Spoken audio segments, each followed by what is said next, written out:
नमस्कार, मैं doctor PD महंत आपके सामने फिर एक मुद्दा लेकर उपस्थित।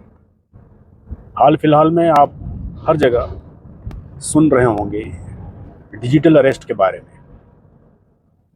तो इस डिजिटल अरेस्ट का सच क्या है और उससे बचने के उपाय क्या हो सकते हैं, इस पर मैं अपने पक्ष रखना चाहता हूँ। सच क्या है? सच ये है कि जो मानव का स्वाभाविक जो भय है, जो उसके जन्म से आता है और फिर समय के साथ साथ उसमें जुड़ने वाले जो कारक तत्व हैं, जो किसी भी समय या परिस्थिति के कारण बनते जाते हैं और जुड़ते चले जाते हैं, और ये जो डर है, भय है, वो बढ़ता ही चला जाता है। इस डिजिटल युग में, या कहें जब से डिजिटल युग की शुरुआत हुई, तो जो लोग थे वो कंप्यूटर से, मोबाइल से, इनसे डरते थे कि ये है क्या भला, कैसे काम करता है, पता नहीं इसके प्रयोग करने में क्या गलती हो जाए और क्या नुकसान हो जाए। फिर धीरे धीरे ये हम पर हावी होता चला गया और साथ में चालू हुआ डाटा का खेल। डाटा मतलब लोगों की जानकारियां इकट्ठी होने लगी, मतलब हर चीज़ की, व्यक्ति से लेकर जगह, हर चीज़ के डाटाज इकट्ठे होने लगे। और फिर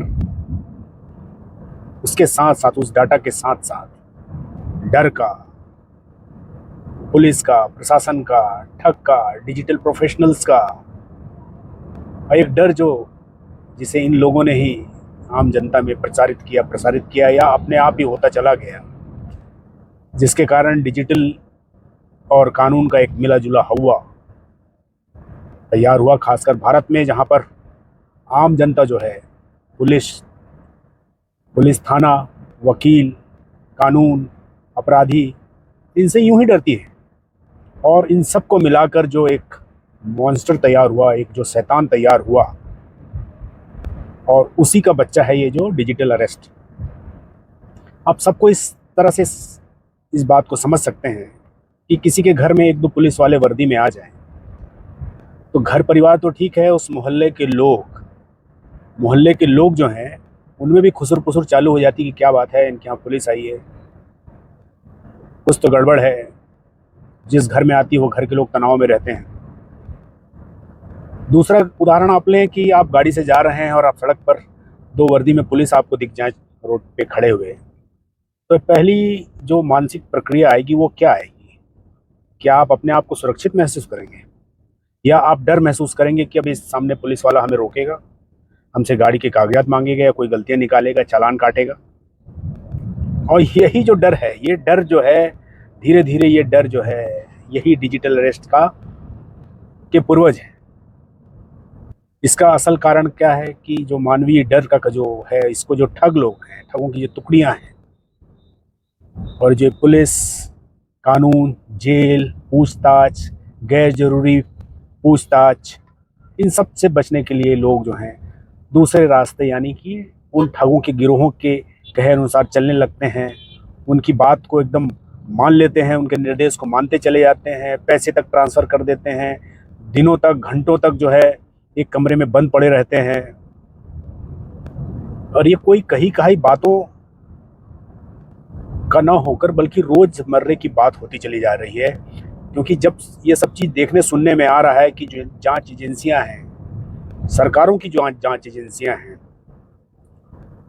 जिनमें जो है सीबीआई है, आईबी है, ईडी है, इनकम टैक्स है, ये कभी भी किसी को भी, मुख्यमंत्री को, मंत्री को, बड़े नेता को, अभिनेता को, उद्योगपति को, किसी को भी कभी भी उठा लेती है और महीनों सालों तक जेल में रखती है, बाद में भले उसकी गलती ना निकले। तो ये जो डर है, वो डर ज़्यादा बैठ गया है उन पढ़े लिखे लोगों पे जो थोड़ा बहुत ठीक ठाक कमाते हैं। और वही ज़्यादातर इन जो डिजिटल जो ठग हैं, उनके टारगेट में यही लोग होते हैं, क्योंकि वो पैसे कमा रहे हैं, पैसे देने की क्षमता रखते हैं।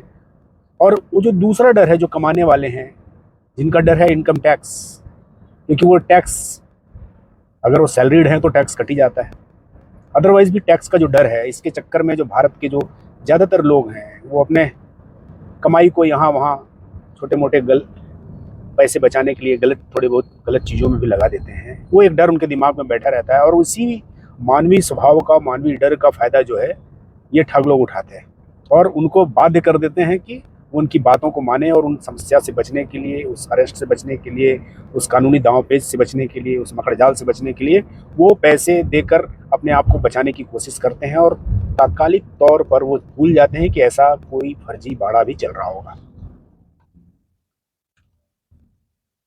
अब हम बात करें इस इनकम टैक्स को बचाने के लिए जो लोग गलतियां करते हैं, तो ये जो इनकम टैक्स सरकार काटती है,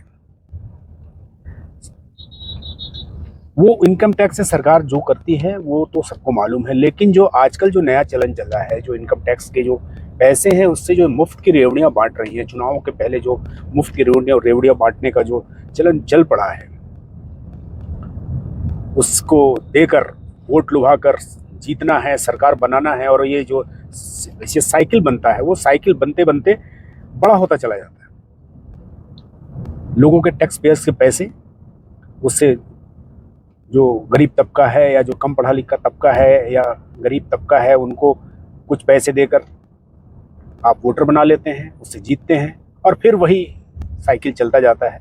और जो कमा रहा है, जो इनकम टैक्स दे रहा है, वो कुछ पैसे बचाने के लिए कुछ गलतियां करता है, उसको सरकार भी नहीं बख्शती और अपराधी तो फिर ताक में बैठे हुए हैं। यानी यहाँ पर आम जनता को सरकार से भी बचना है, अपराधियों से बचना है, जांच एजेंसी से बचना है, पुलिस से बचना है, मतलब उसको अपनी गाड़ी स्वयं बचाकर ही चलानी है, क्योंकि अपनी सुरक्षा अपने हाथ में है। ये भी एक जगह जगह दिख जाता है कि अपनी सुरक्षा अपने हाथों में है, इसलिए सुरक्षित चलें, तो आदमी अपनी सुरक्षा के लिए चलता रहता है। तो पुलिस या जांच एजेंसी का जो है, अब सरकार शॉर्ट टर्म में कहती है कि आप अनजान नंबरों को फोन कॉल उठाएं नहीं। ये कैसे संभव है कि हर आदमी के पास हर ज़रूरत की चीज़ों के नंबर सेव्ड हो, उनके पास में हो, ताकि वो नंबर देखकर उठा लें। और यही सरकार है जो विज्ञापनों पर भी, जो विज्ञापन के लिए जो फ़ोन कॉल्स आते हैं, बैंकों के जो फ़ोन कॉल्स आते हैं, फ्रॉड फ़ोन कॉल्स आते हैं, वो इन्हीं डाटा चोरियों के चक्कर में डाटा से लेकर कॉल आते हैं जिसमें लोग फंस जाते हैं। उसको कैसे पहचानेगा?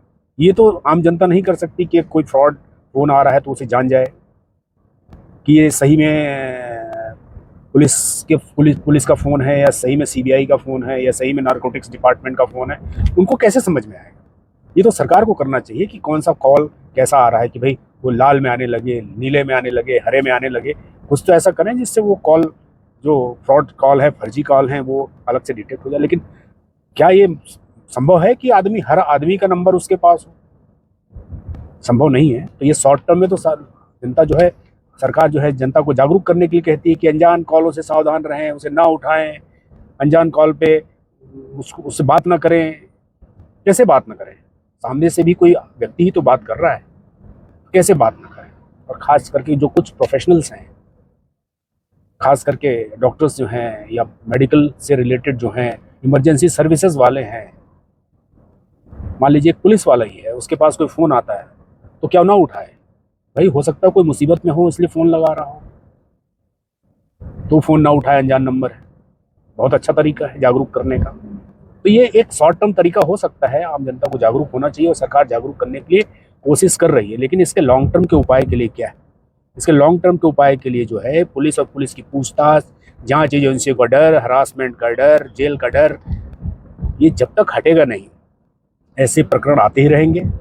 सरकारें सिर्फ जागरूकता अभियान चलाने के नाम पर व्यारे न्यारे करते रहेगी। तो आप सोच सकते हैं तो सोचिए, नहीं सोच सकते हैं तो कोई बात नहीं, अनजान कॉल से बचने की कोशिश करिए, तत्काल काटें। अनजान कॉल आता है तो हेलो बोलने के बाद अगर लगता है कि ये कोई अनजान व्यक्ति है तो काट दीजिए फ़ोन। ऐसे बच सकते हैं, लेकिन कब तक बचेंगे? बकरे की अम्मा कब तक खैर मनाएगी वाली बात है। आज आपने पेपर में किसी का पढ़ा, आजकल आपने किसी सोशल मीडिया में आपने किसी के ठग के बारे में पढ़ा, हो सकता है कि कल को आप उसका शिकार हों, मैं उसका शिकार हूँ।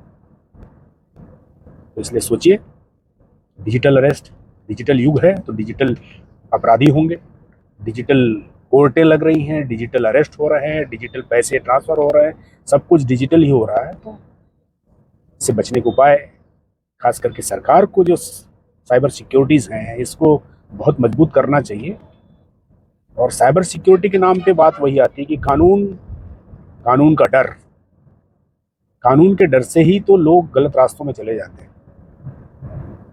गलतियां होती हैं लोगों से, गलतियां सुधारने का मौका मिलता है, लेकिन कानून के डर से भागता है आदमी और अपराधी बन जाता है।